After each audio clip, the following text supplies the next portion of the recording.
तो आज का केस स्टडी ओप्पो A57 के ऊपर है। ये मोबाइल फुली डेड है, ऑन नहीं होता है, लेकिन इसको चार्ज में लगाएंगे अपन तो ये बैटरी इंडिकेटर शो करता है, लेकिन बैटरी ये चार्ज नहीं होती है, खाली ये बैटरी का लोगो ही बन के आता है और बस ऐसे ही ये रीस्टार्ट करते रहता है। इसमें खोल के देखते हैं कि इसमें ये प्रॉब्लम क्या है। सबसे पहले इसकी बैटरी चेंज करके देखेंगे, इसके बाद देखेंगे अंदर क्या दिक्कत है।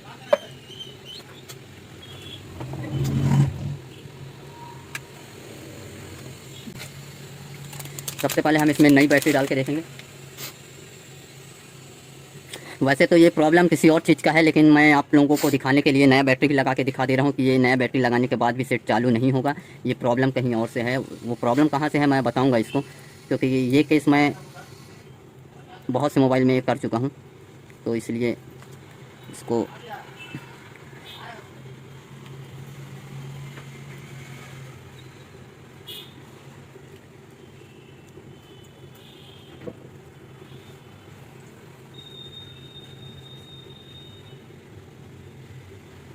बैटरी लगाने के बाद भी चालू नहीं हो रहा।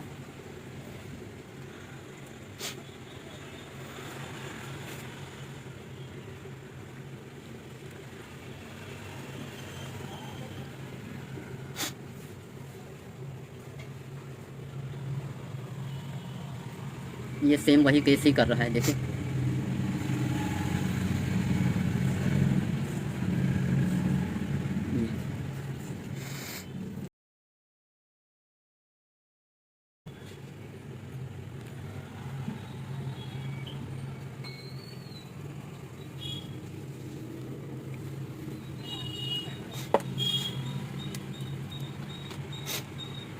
तो सबसे पहले हम बैटरी कनेक्टर पे रीडिंग चेक करते हैं कि क्या है।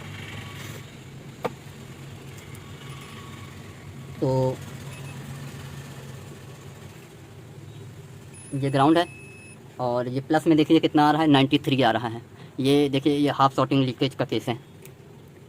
ये एक तरीके से इसको हाफ शॉर्टिंग नहीं, ये फुल शॉर्टिंग ही कहेंगे, रिवर्स वाइज की है, क्योंकि ये सब में DC टू DC ऐसी लगी रहती है, इसलिए ये बैटरी कनेक्टर पे फुल शॉर्टिंग बहुत कम ही शो करता है। तो इसको देखने के लिए अगर हम, हालांकि ये मोबाइल अभी तक फ्रेश है, ये पहली बार ये खुल रहा है, हो तो गया है पुराना, लेकिन इससे पहले ये कहीं नहीं खुला है।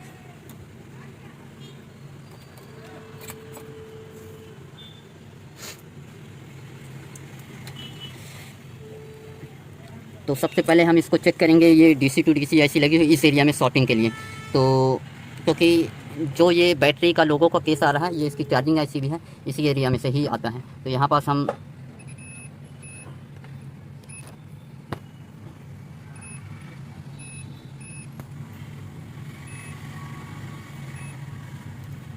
इस एरिया में हल्की शॉर्टिंग है। इसके लिए हमको क्या करना पड़ेगा, सबसे पहले ये बोर्ड हमको खोलना पड़ेगा। हम बोर्ड खोल के देखते हैं। बोर्ड खोलने से पहले हम इसका DC मशीन पे इसकी रीडिंग चेक कर लेते हैं क्या है।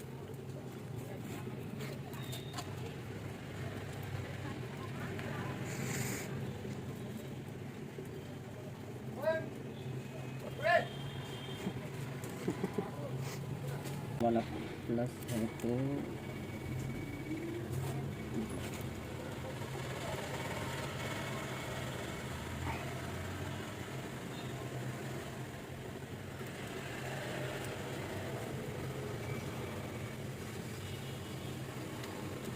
देखिए DC मशीन में जैसे ही लगा रहे हैं ये शॉर्टिंग शो कर रहा है।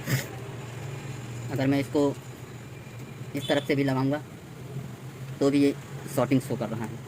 तो ये हम बोर्ड को खोलेंगे, देखते हैं शॉर्टिंग किस सेक्शन में है।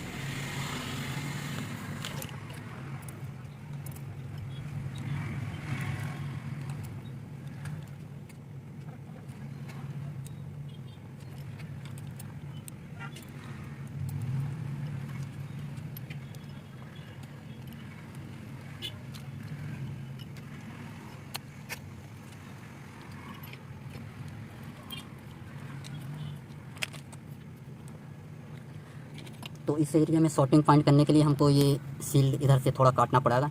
तो ये सील्ड को हम अच्छे से हिसाब से इसको काट लेंगे।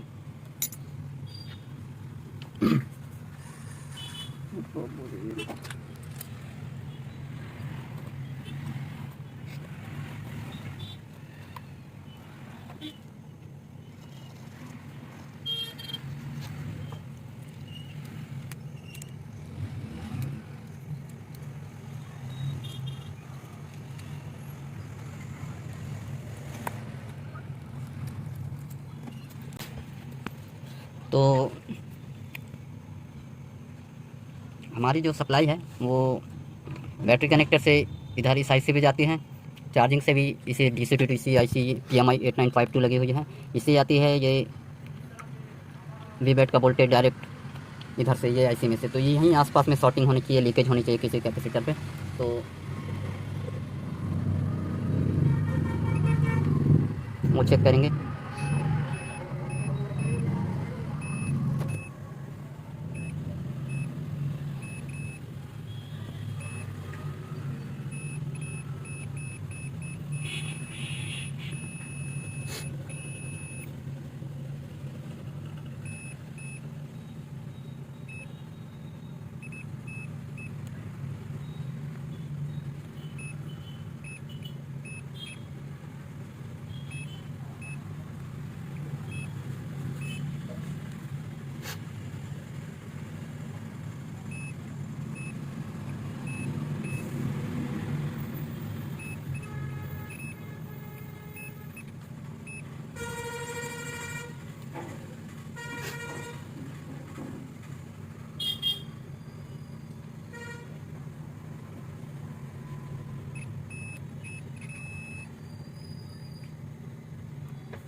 यहाँ पर गौर से देखेंगे तो इस सेक्शन में हल्का सा पानी खाया हुआ है, और ये सेक्शन देखिएगा, ये RF IC लगा हुआ है, ये पानी खाया हुआ है। और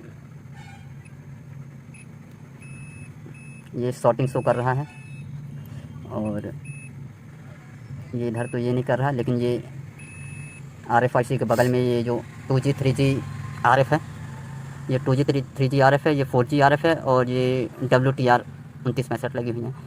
तो ये 2G 3G RF है। तो इधर पास ये जो कैपेसिटर लगा हुआ उधर पास डायरेक्ट वी बैट का 3.8 वोल्टेज आती है, तो यहाँ से शॉर्टिंग हो सकती है। तो हम इस सेक्शन को भी थोड़ा सा इधर से इधर तक की सीलिंग को काटेंगे, देखने के लिए कौन कौन सा हिस्सा शॉर्ट है। एक ये कैपेसिटर अपन को शॉर्ट मिल गया, और एक PMI IC के पास ये कैपेसिटर, बाकी और कोई कैपेसिटर शॉर्ट नहीं है।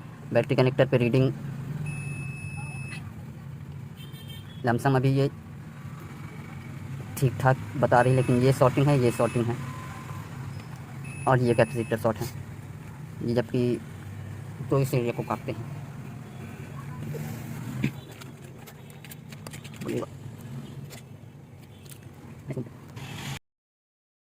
तो ये जो देखिए, ये इस सेक्शन में देखिए पानी खाया हुआ है, और यहाँ पास हल्का पानी खाया हुआ है, ये पानी खाया हुआ है। तो इसका मैं आपको सीधा से एक फंडा ये बता दे रहा हूँ कि ये जो मैं बता रहा हूँ ये ज़रूरी नहीं कि इसी मॉडल में काम करे। अगर ऐसा आपका बैटरी का मोनो बन के आ रहा तो ये प्रॉब्लम आपका किसी भी मोबाइल में काम करेगा। ये 101% सटीक सोल्यूशन है, क्योंकि देखिए बैटरी कनेक्टर से सप्लाई जाती है इस IC में, BQ लगी हो या PMI IC लगी हो। इसमें से जो ट्रैक रिटर्न इसकी जो रहती है पहले जाती है, फिर रिवर्स होके IC में सो के फिर इसी में आती है। तो इसमें से जो आती है तो एक सप्लाई जो है ये डायरेक्ट 2G 3G RF लगा हुआ है, इसमें ये सप्लाई आती है। तो अधिकतर करके इधर शॉर्टिंग दिखाएगा, आपका BQ शॉर्ट हो जाएगा या PMI शॉर्ट होगा, लेकिन ये नेटवर्क सेक्शन में ये एरिया, ये कंपोनेंट आपका शॉर्ट होगा। तो आप इधर उधर ना करते हुए इस एरिया में से इस कंपोनेंट को हटाएंगे तो आपका मोबाइल ओके हो जाएगा।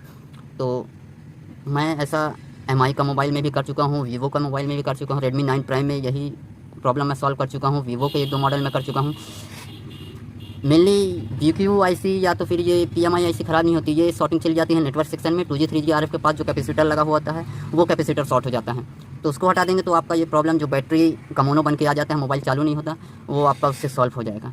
क्योंकि यही डायरेक्ट लाइन बैटरी से अटैच रहती है PMI के थ्रू या BQ के थ्रू। तो हम इसको साफ़ करते हैं और फिर देखते हैं ये कैपेसिटर को हटा के इसमें शॉर्टिंग जाती है कि नहीं। सबसे पहले इसको साफ़ कर लेंगे। थिनर, पेट्रोल आपके पास जो भी हो, आईपी जो भी हो, आप उससे साफ़ कर लें।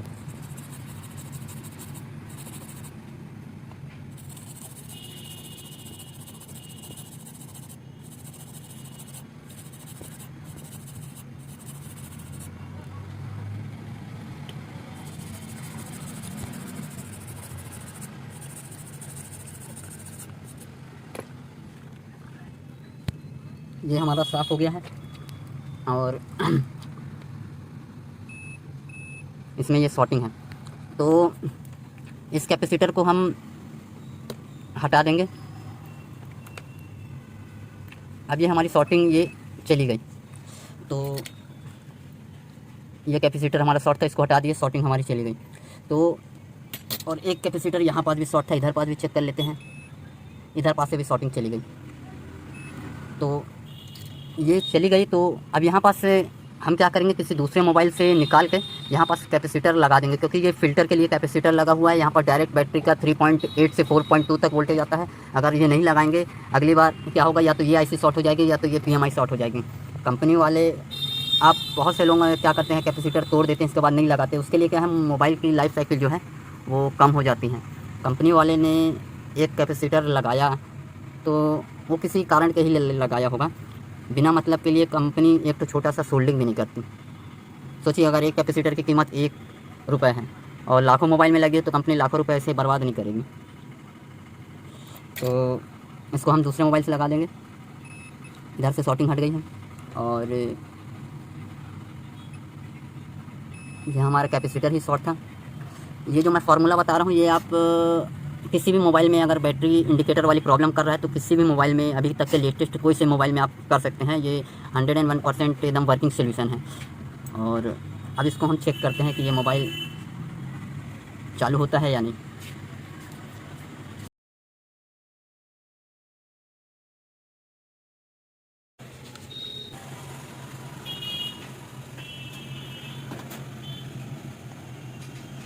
तो ये देखिए, ये अब हमारा चार्ज होने लगा, पहले ऐसा नहीं आ रहा था। अब ये चार्जिंग शो कर रहा है। ये पहले बैटरी का मोनो आता था, इसके बाद ये फिर रिस्टार्ट होता था। अभी ये 0.5 मिली एम्पियर भी करंट ले रहा है, मतलब बैटरी अभी डाउन है इसलिए 0.5 मिली एम्पियर ले रहा है करंट। और इसके जगह में हम दूसरी बैटरी भी डाल के देख सकते हैं।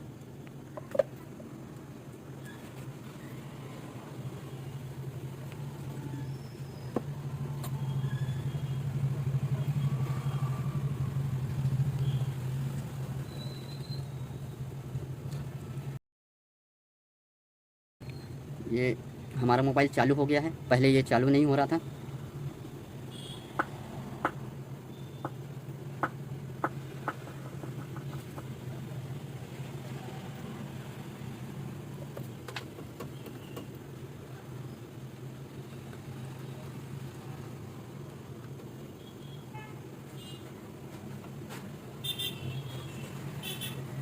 तो ये देखिए, ये हमारा फर्स्ट क्लास चालू हो गया मोबाइल।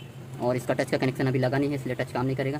और ये देखिए, ये जो फार्मूला मैंने आपको बताया है, ये अगर आप इसी तरीके से काम करेंगे तो ऐसा बहुत सारा मोबाइल आप बड़े इजीली बना सकते हैं। ये एकदम सटीक सोल्यूशन है। बैटरी इंडिकेटर अगर आपका शो कर रहा है तो इधर उधर ना छेड़ते हुए सीधा आप नेटवर्क सेक्शन पे जाइए। वहाँ पास 2G 3G RF या 4G RF के पास आपको, मेनली 2G 3G RF के पास ही कैपेसिटर शॉर्ट होता है, 4G RF के पास नहीं, ना WTR के पास।